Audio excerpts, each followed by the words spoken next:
Hello, I hope you're having a wonderful and lovely day. My name is Lawrence Harris. I'm a youth empowerment speaker, and I've spent the last 4 years specializing in helping teen young adults build self love, confidence, and overall a positive outlook on life. And today we're going to be talking about 7 ways that you can improve your confidence public speaking. Maybe you're a teenager, you're in high school, college, or you're an aspiring speaker yourself. But you're nervous. You're like, what are they thinking of me? You're getting up on stage, your hands are shaking, you're in front of the classroom, you're stuttering, you're thinking, uh, you don't want to do that. So here are 7 ways that you can improve that. The first one, don't be physically stiff. So usually in my content, you'll see me sat down in my chair like this. You'll see me sitting down. But today I'm standing up because this is the first tip. When you're sit stiff and you're tight, you're small, you're sat down, your body creates these chemicals that make you feel nervous. You're small, you're thinking, oh, there's danger. What if they're judging me? What if they're making fun of me? What if they don't like what I say? That's what goes on in your body when you're small and tight and you're just standing in one spot. But when you move around, you flow, you give energy, you're talking to the audience, you're saying, hey guys, today we're going to be talking about 7 ways to improve your confidence. See how much more energy comes off when I do that compared to, hey guys, today we're going to be talking about 7 ways to improve confidence. You want to look at your audience, you want to give them energy, you want to be open, you want to express yourself to them. Now, number 2, be prepared. Know what you're going to talk about. For example, when I come on here and I make my videos, I have a subject, I have bullet points. I know what I'm going to talk about. I don't know every single word that I'm going to say throughout the entire video, but I know the topic, I know the subject, and I know how I'll present it. For you, you're going in front of your class and you're presenting your school project. Maybe it's your science project. It could be your volcano or your chemistry or your math test or whatever it is that you are presenting to the room or the audience in question. Know what you're going to talk about. When Tony Robbins goes on that stage, he's a speaker for those of you who don't know who he is. He knows what he's going to talk about. When a musician goes up on stage, they know what notes to play, they know what words to sing, they know how to dance. They're prepared, they know what they're going to do. So, one of the best ways to be confident is simply know what you're talking about, know what you're going to say, and know how you're going to deliver it. Now, number 3, slow, deep breaths. This is something I've had to teach myself. I naturally talk very fast. I'm a very excited person. I'm just like, I love what I do, and I want to give you this information and that information, and boom, boom, boom, boom, boom. But sometimes when you talk too fast, it comes off as nervous, it comes off as rushed. But when you slow down, it's more clear, it's more confident.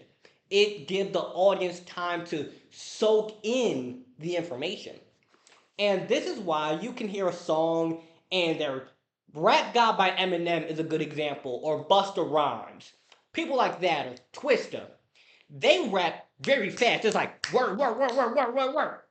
Whereas other people, they have more like a smooth flow delivery to it, such as Snoop Dogg. He's a good example of this. His words flow. He's not talking like this, but he's also not talking like this. He's talking more like this, where it's a flow and a bounce to it. And this is why people like Tony Robbins or Les Brown or myself, when you hear the way we talk, it's a smooth flow bounce. But everyone had their own style. If the fast move, boom, boom, boom. If that's what worked for you, that's what worked for you. But generally speaking, slow, smooth cadence and tone and flow is what comes off as confident. Now, the reason for slow, deep breaths is when people are nervous and are afraid, they start breathing like this. You're nervous, you're scared, your body's like in panic mode. But when you slow down, you're calm, you're relaxed, you're ready, you're prepared, you're confident, you're flowing with it. This is why it is so important to slow down. This is also useful if you're nervous or afraid in other contexts, such as you're working on a school project or a test or life in general, your first job, going up to that girl or guy you like. You might be like, oh, what are they going to think about me? What is this? What is that? What is this? What is that? Slow down. Calm yourself. It'll all be all right. Number 4, do it over and over and over. When I first started making these videos, I would get kind of nervous on camera. I was small. I was tiny. I'm like, yeah, guys, we're going to talk about this. But now I come on here and I'm confident with it. I'm bold. I know what I'm going to say because I've done it over and over and over and over. Let's say you make music and you want to present to your class. You want to go up to the talent show. You want to put a song on SoundCloud or whatever. If you post again and again and again and again, and you practice and you practice and you practice, and you sing on the street corner, and you do these things, eventually it'll become normal to you. It'll become desensitized because you're like, yeah, I'm nervous. I might be afraid, but it's not that bad.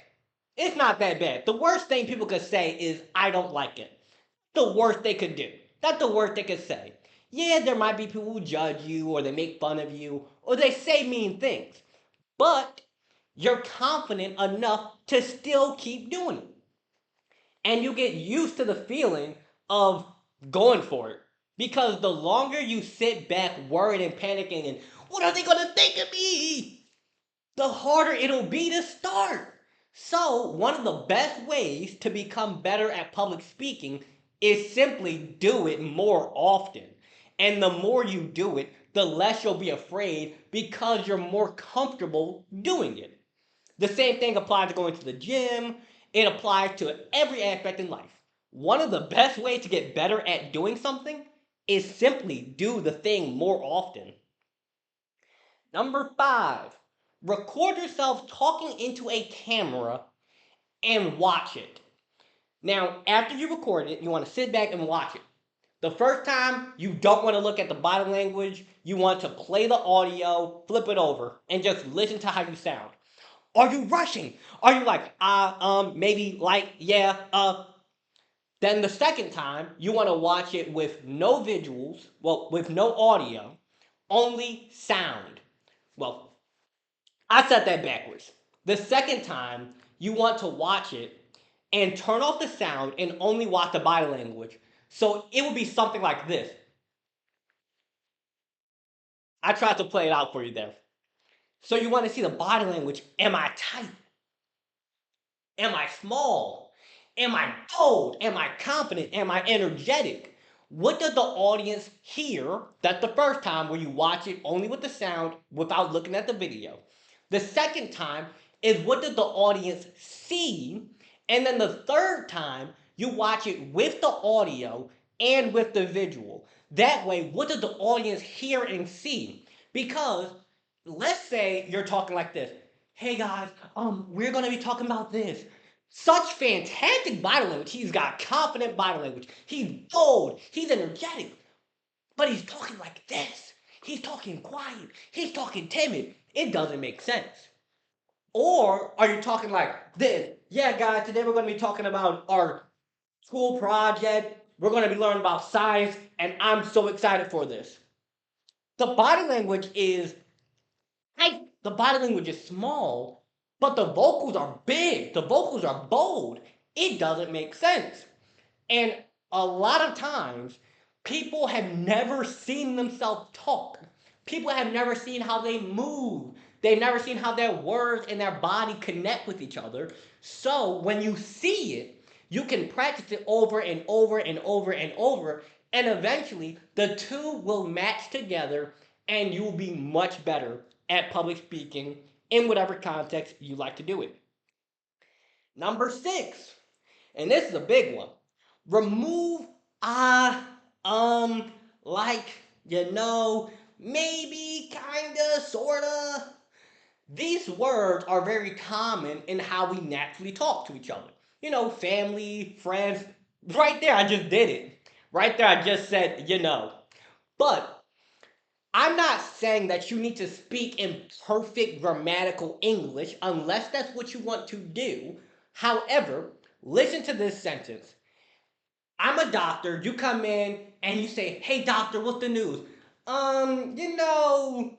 It's not looking too good for you, but maybe we could kind of do something for you. Would you want that doctor, or would you want the doctor who says, "Mr. Smith"? Let's say your name is Mr. Smith. Mr. Smith, things aren't looking very good for you right now, but there is good news. It's possible that with this treatment, we can cure your disease. You want the second doctor because he's confident, he's assured, he knows the situation, he is an expert. Where the first doctor, he's like, maybe we could help you, kinda, sorta. You want the doctor who says, here's the plan. I know you have this condition. Here's what we can do. Let's proceed and do this treatment. You want somebody who's confident, clear, direct. This also will help you in job interviews because in a job interview, they're going to ask you questions such as, have you ever worked on a team? What's a challenge you've overcome? Are you a good team player? I'm kind of sort of a good team player. Or would you rather have the person who says, yes, I'm a great team player. When I was in third grade, I was on the soccer team and I was the head kicker or something. Whatever it is that is a good example for you. Or I'm a big brother, so I know about teamwork or whatever it is for you. You want to remove like, yeah. You want to speak more clearly. Last number. Number seven, yes. Number seven, speak clearly. Yeah, my throat just closed out right there. It happens. Speak clearly. This is something that I myself have had trouble with throughout my life. I used to talk very fast, very bubbly, very mumbled. Like, I used to talk like this right here, where my words are kind of blended into each other. It sounds like I'm talking with marbles in my mouth. I had to train myself to speak clear, to speak articulate, to speak in a way that is easy for people to hear, understand, and process. Now, there are things such as local accents, such as if you live in Texas, you have a much different accent than someone who lives in Philadelphia. And someone in Philadelphia might talk different than someone in Chicago. That's not what I'm referring to. I'm referring to being mumbled, to being jargly, to being clustered, to it sounding like you have a mouthful of marbles. And the way you talk and articulate, a lot of it can be tied back to how your family spoke. However, you can train yourself on this. You can train yourself to talk clearer, to talk more loud, to be more bold, to be easier for people to hear. The way you sound is not permanent unless you have like a physical deformity in your throat. The way you sound is not permanent. You can improve it. You can learn to slow down. You can learn to speak more clearly. And you can learn to be better at talking. And for sticking around this long, I'll give you a bonus tip.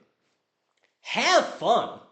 Because you don't have to sit there all tight and timid. Have fun. Express yourself. Be bold. Let that weird side of you out. Even if you're a college professor and you're talking about quantum physics, have fun with it. Bounce around, dance, express yourself. Show them that you are human. You don't have to be a robot. I'm not. I'm not perfect. I stutter sometimes. I say, yeah, it happens. But have fun, and day by day, you will get better. And lastly, if you happen to be a podcast host or school principal who would like to bring me in for an engagement or on your podcast, you can find my email address below. If you would like to support me by buying my books or donating to my Cash App, that is also in the description. And lastly, if this video helped you, share it to a friend. Like, comment, subscribe. And with that, I hope you have a wonderful and blessed day.